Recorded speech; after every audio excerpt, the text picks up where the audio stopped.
Welcome to the Healthy Habit Hot Seat, where we chat to extraordinary humans and world-leading health experts to dive deep into the intricacies of the daily habits that have shaped their success.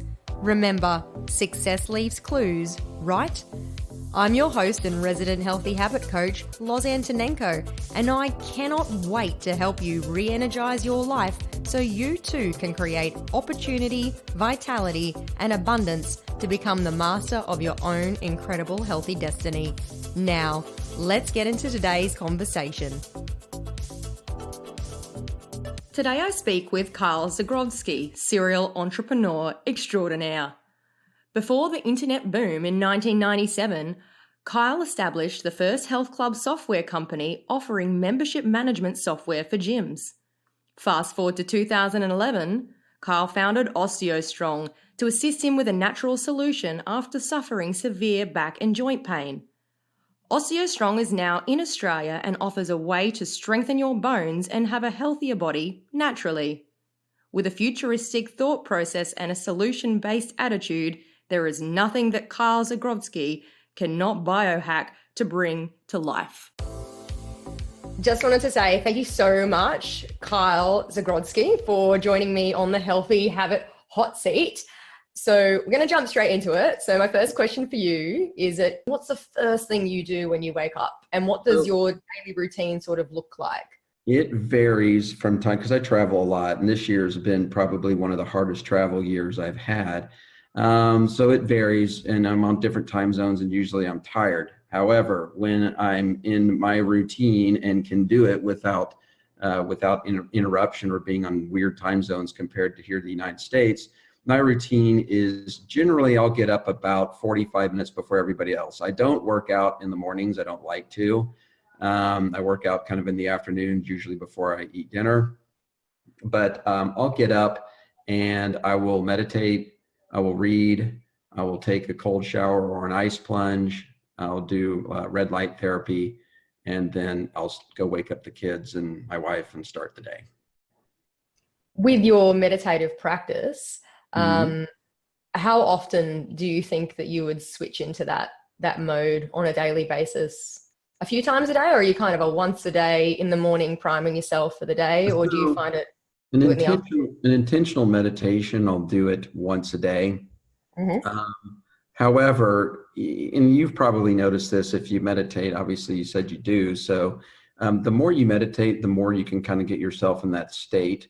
And so inadvertently, without thinking about it, I'll stop and take some breaths and just calm my mind. And that may be 30 seconds to a minute here and there without really thinking about it. I just do it because I know what it's doing for me physically and mentally. So, you know, I'll go do like an ice shower or something like that like after 2 or 3 o'clock in the middle of the day when I feel like I still have some dragons that need slaying. So I need to get in peak state. And the easiest way for me to do that is just go get in a cold shower, listen to some freaking awesome music. And I come out and feel like, man, I'm like ready to like dominate right now. Yeah, man. Totally get it. Yeah. Do you drink coffee? I love coffee. Yeah. How many coffees do you drink a day? I don't even count. Probably 4 cups a day. And how do you have your coffee? Black or with MCT oil and butter. So like a bulletproof style? Yeah, bulletproof type of coffee or black coffee, either. Yeah, right. Who do you surround yourself with in your closest circle of influence? What kind of people are they?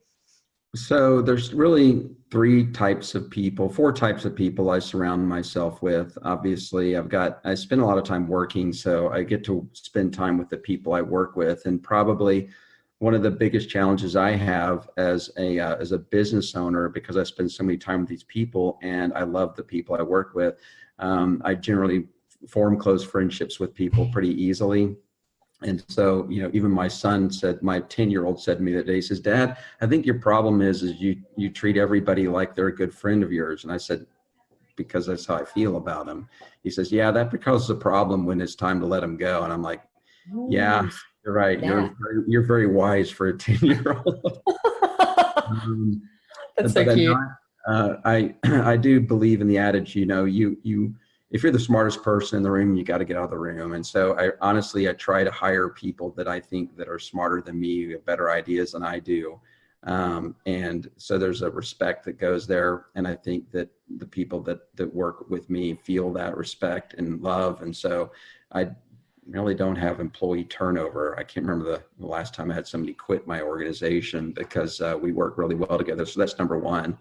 Number two, I have people that I surround myself with that don't work with me, but are exceptional in business and in life. And so I try to find time to spend with those. And it's easy. It's interesting because as much as I travel and being affiliated with Tony and all that stuff, I do have a pretty eclectic and exceptional group of friends around the world that want to meet with me wherever I am, which is kind of cool.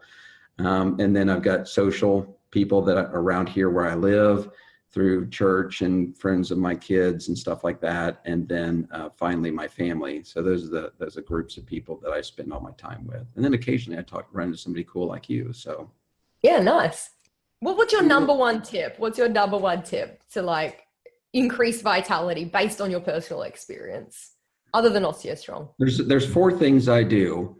And I have a hard time identifying what's the most important, because each one affects me independently. I do more than four things, but there's four main things that absolutely important that I won't miss.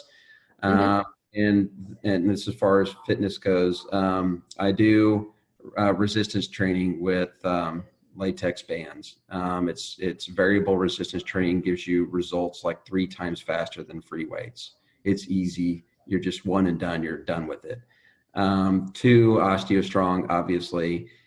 Intermittent fasting. I only eat once a day. And actually, I'm probably about 32 hours into my fast. So, and it doesn't bother. Once you get in the rhythm of it, just like you don't even think about it, right? I probably could go on a 48-hour fast based on how I feel right now.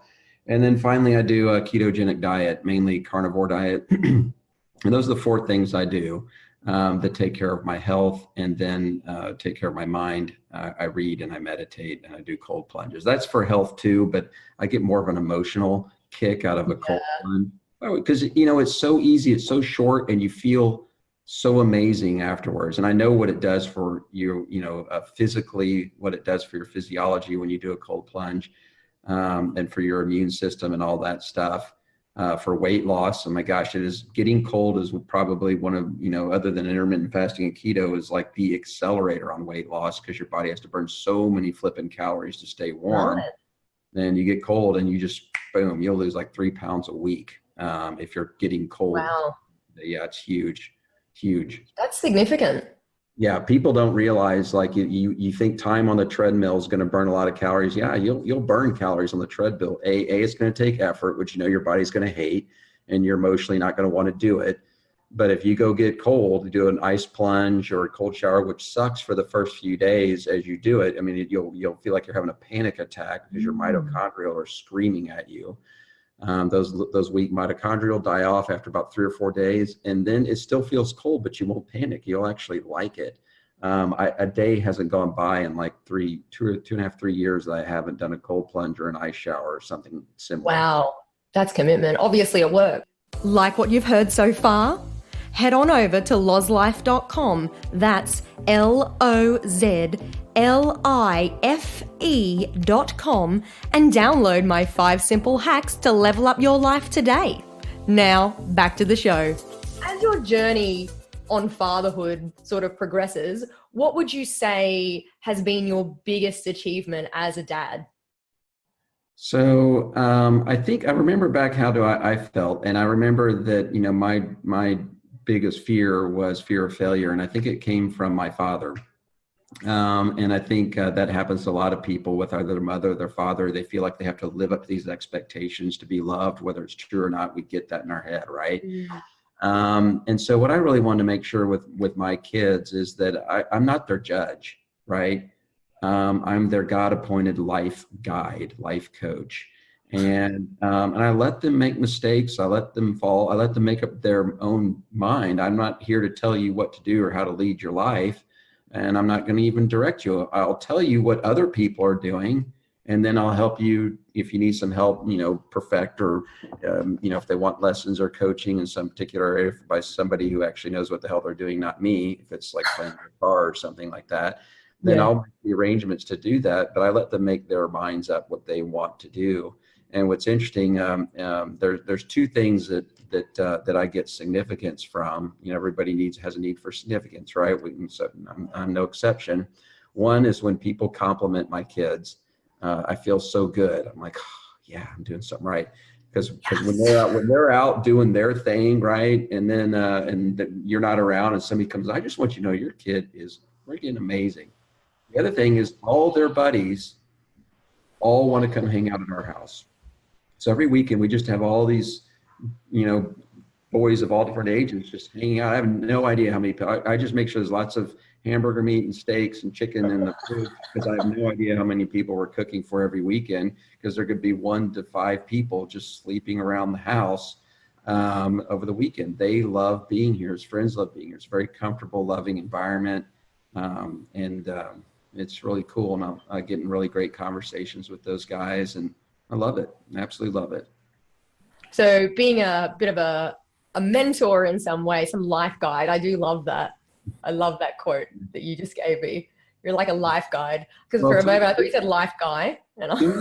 Too many God-appointed life coach. So I think what the problem that parents have, there's 2 problems that with parenting. One, they do not embrace the season that they're in. So they resist being a parent, instead of just like, you know what, I'll have all these crazy meeting with billionaires and doing all this stuff around the world, and just, all the stuff that you probably can kind of imagine some of it that goes on. And then coming home and rolling around the floor with the dog and the kids and watching some stupid movie with them and having a conversation about something silly about, who's the best, who's your best, your favorite Marvel hero comic, whatever, superhero, and why, and what superpower would you like? And I get on all these conversations with the kids and just embrace it, right? They're not at meet people where they are, and that means your kids too. The second thing that parents screw up with is they make their children their identity. How their children perform and do becomes a reflection of who they are. And I do not make my children my identity. They're going to live their lives. They're going to make their mistakes just like I did. They're going to have their emotional ups and downs and things like that. And if they're screwing up so that the world can see it, I just don't own that. It's not me, it's them. I'm going to be there to pick them up, and they're my son. I love them to death. But I just don't. It's their success and their place in the world is not my identity. And what I tell people is, I said, look, parents that are struggling with this concept, I said, who was the best parent in the history of the universe? It was God. Did his kids screw up? Hell yeah, they screwed up. Was it his identity? No, it wasn't. So don't worry about it. You can't control your children. I know people who were great parents, and their kids got into drugs and screwed up, right? Love them anyway. And just don't own it. Just be there for them. They're going to go through their shit. You did yours. They're going through it in a different way. So stop having identity and just embrace the season you're in and be present, and just be their coach. Don't be their judge. I love that. It's a very poignant way to finish this interview today. I'm not sure if it had to do with the health and fitness so much, but it's emotional health, right? So I am just going to ask you one last question. Okay. Do you think you have a healthy habit that would be your healthiest habit that you would do it a day? What would that be? The healthiest habit that I do every day, resistance training.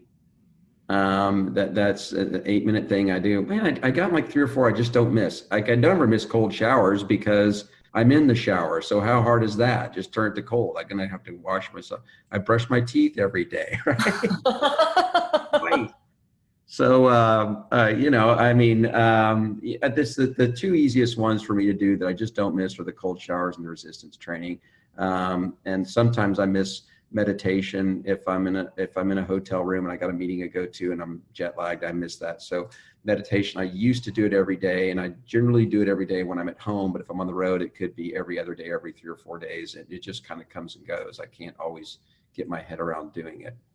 But those are probably top three. Okay. Well, I appreciate your time today, Yeah. Kyle. And stay tuned, guys, for the next episode where we dive deeper into the daily intricacies of Kyle's life and the habits that he engages with on a regular basis that have created this amazing, successful human that we've just spoken to. Well, thank you. Thanks so much for joining us this week on the Healthy Habit Hot Seat.